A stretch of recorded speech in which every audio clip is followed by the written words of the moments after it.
Today we're looking at a VPS Summit trumpet, and this horn is finished in raw brass with the machined bell or tuning slide D, so it's a very efficient tuning slide. This has the bent bell crook rather than the machined bell crook. The difference is if the bell crook were machined, it would be a more efficient horn. If you want more feedback behind the horn for the player and the section, then you may want this crook, depending on how you listen to your own sound. If you're a really good listener, then you can project more out there, have an easier playing horn, and then you would have that machined bell crook. So this horn was specifically designed to be an all-around horn. Has a big, wide open sound. It's warm. It fills the room like huge because we've got a number 10 bell on here. So it has a fairly big taper. But this horn has a lot of zing to it. So if you push it, especially with specific compression throats and compression cups, you can really light up this horn with a big sound. It can work for classical, it can work for jazz, it can also work for lead. If you like that big Doc Severinsen or Arturo type sound, where it's just huge and vibrant at the same time. So this is a lead pipe 1, bell 10, and because we have the Venturi gap receiver on here, we can interchange the inserts right here. And right now I have one that's looks like a number 6. That means that there's not a lot of gap. I'm going to have quite a bit of flexibility, and that's what I like. So I'm going to put my mouthpiece in. Let's see, I took the nut off my mouthpiece. Let me put that on. So I'm going to put the nut on my mouthpiece and show you how it fits on this horn.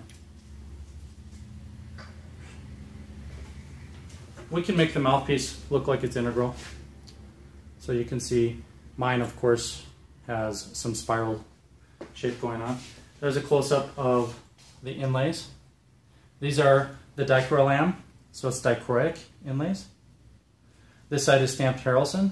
The underside has a brace that says Minneapolis, and then March of 2018. The other side has a brace that says lead pipe 1, bell 10, and then Denver, Colorado. And that's because one of these braces was made in Minneapolis before we closed our shop there.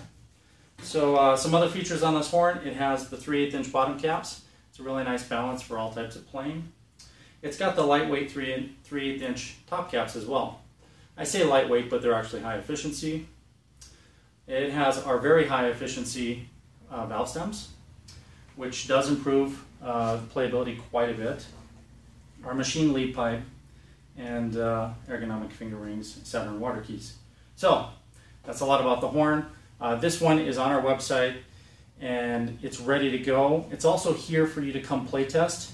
Those of you who are ordering a custom horn from us and you want to come into Denver and check out horns on the wall and see what might fit you, this is a great place to start because it's somewhat middle of the road but leans towards a huge sound. And a lot of you are looking for that. So I'll play some notes.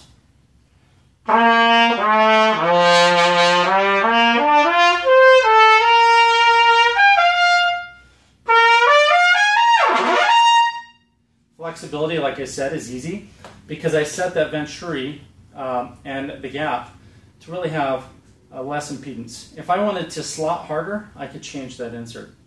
If I wanted to make the upper register feel tighter, again, I would change that insert.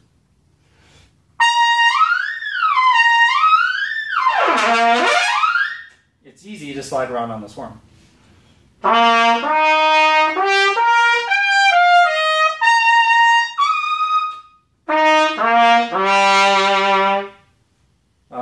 In terms of playing classical music, you can play it extremely soft.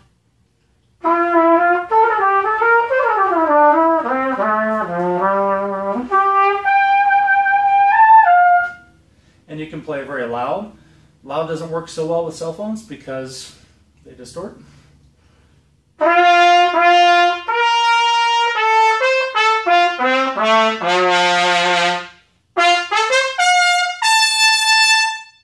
Sorry, Jen.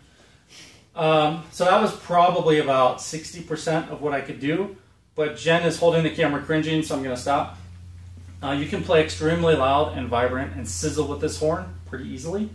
So that is our lead pipe 1, bell 10, VPS Summit in raw brass.